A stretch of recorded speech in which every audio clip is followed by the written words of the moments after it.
Sekretaris PP Muhammadiyah nilai langkah Bareskrim usut ACT tepat. Adalah beberapa yang memang nggak kompeten, kantor saja nggak punya, ya, apalagi staf. Program-program juga nggak jelas, nggak ada bukti-bukti yang bisa ditunjukkan gerakannya, gitu ya. Organisasi penggerak dalam bentuk paguyuban atau hanya forum, ini, ya, CSR bahkan, kok juga dapat, bahkan gajah. Tidak hanya satu, bahkan lebih dari itu. Ini apa kira-kira nanti bisa dipercaya menangani program yang sebesar ini? Garis besarnya adalah ya bentuk program yang diamanahkan oleh Boeing kepada ACT itu ya dalam bentuk program FASUM, pengadaan fasilitas umum. Jadi bukan uang yang diberikan kepada ahli waris itu, ya. Jadi jangan diartikan bahwa dana CSR yang diterima oleh ACT dari Boeing itu, ya, adalah bentuk santunan uang tunai yang dititipkan oleh Boeing kepada ACT lalu diberikan kepada ahli waris. Enggak begitu, ya. Jadi program CSR Boeing yang dikerjasamakan dengan ACT itu, ya, dalam bentuk pengadaan fasilitas umum. BNPT maupun Densus 88 anti teror di dalam tugas maupun kegiatannya selalu mendasari kepada undang-undang. Dalam konteks ini, Undang-Undang Nomor 5 Tahun 2018 tentang tindak pidana terorisme.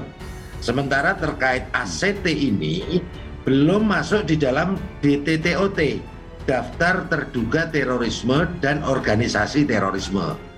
Tapi baru ada masalah di daerah, jadi belum sampai telat gitu. Oh, ini ada rumor. Jadi seperti biasa lah, kerjaan jurnalistik, kita kumpulkan bahan, kita cari-cari gitu.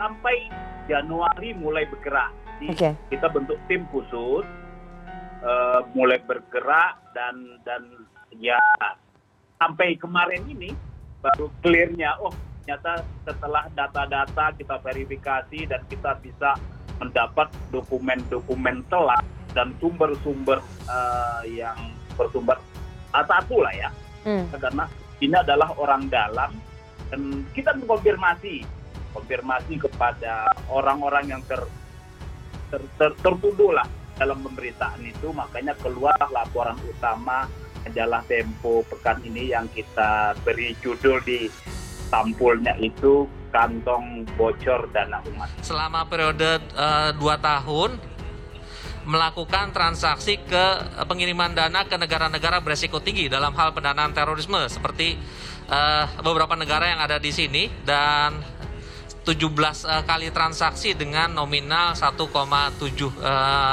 miliar antara 10 juta sampai dengan 552 juta.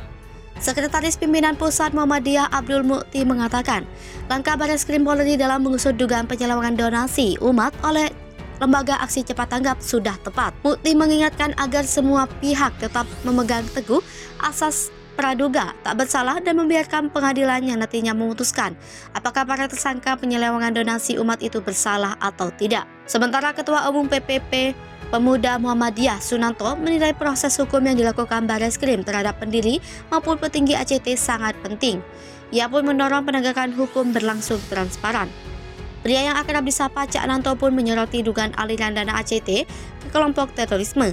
Menurutnya, jika itu terbukti, maka lembaga ACT harus dibekukan. Cak Nanto mengatakan bahwa melalui proses hukum ini, donasi yang diselewengkan oleh petinggi ACT nantinya bisa dikembalikan kepada negara atau dihibahkan ke lembaga yang kredibel. Sebelumnya, Bareskrim menetapkan 4 tersangka penyelewengan donasi ACT, yakni pendiri dan mantan Presiden ACT Ahyudin, Presiden ACT saat ini Ibnu Gajar, pengawas ACT Haryana Hermain, dan Ketua Dewan Pembina ACT Nufriyadi Imam Akbari.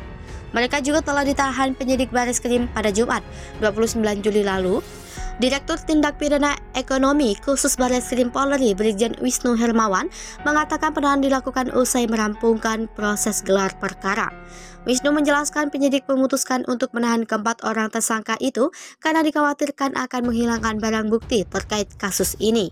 Guru SD di Depok yang hina Habib Rizik selama ini dikenal pendiam dan susah diatur.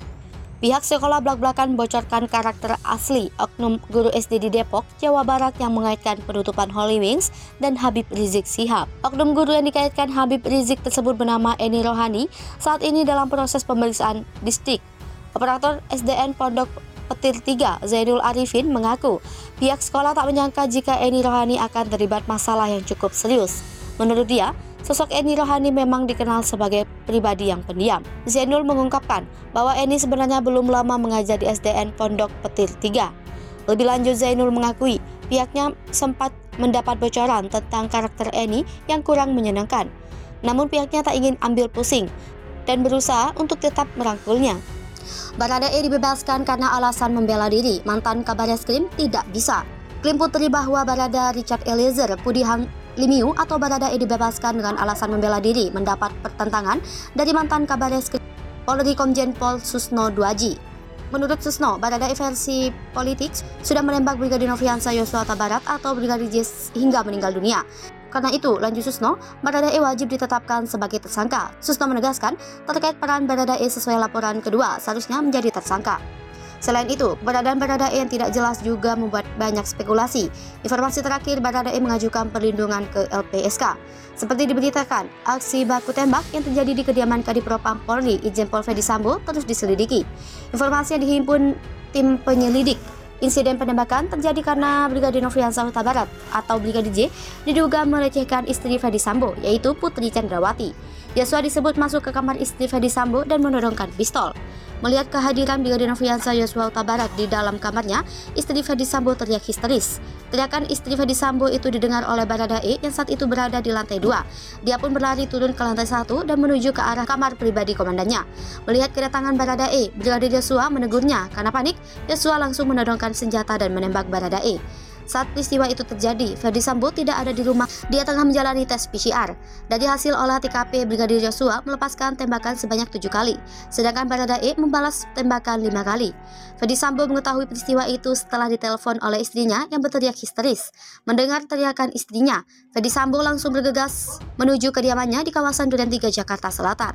Ferdy Sambo langsung menghubungi Kapolres Jakarta Selatan. Kasus ini ditangani oleh Satreskrim Polres Metro Jakarta Selatan dan Propam Polri. Ramadan menyebut Polri telah melakukan olah TKP, sejumlah aksi telah dimintai keterangan, termasuk istri Kadipropam dan Baradae. Koperasi Syariah 212 terkena imbas dalam kasus penyelewengan dana umat yang dilakukan oleh Lembaga Kemanusiaan Aksi Cepat Tanggap. ACT diduga melakukan penggelapan terkait dana untuk ahli waris korban kecelakaan pesawat Lion Air JT610 senilai 34 miliar. Salah satunya mengalir pada Koperasi 212. Penyalahgunaan ini untuk keperluan tidak sesuai dengan peruntukannya, yaitu Koperasi 212 sebesar 10 miliar, pengadaan armada truk kurang lebih 2 miliar, kemudian program Bigfoot Bus 2,8 miliar, pembangunan pesantren peradaban Tasik Malaya 8,7 miliar, dana talangan Civic Chen 3 miliar, dan dana talangan PT MBGS 7,8 miliar. Sementara itu, Abdullah Gimnastiar alias Ta'agim diduga menjadi salah satu pengurus Koperasi Syariah 212 sebagai Dewan Penasehat.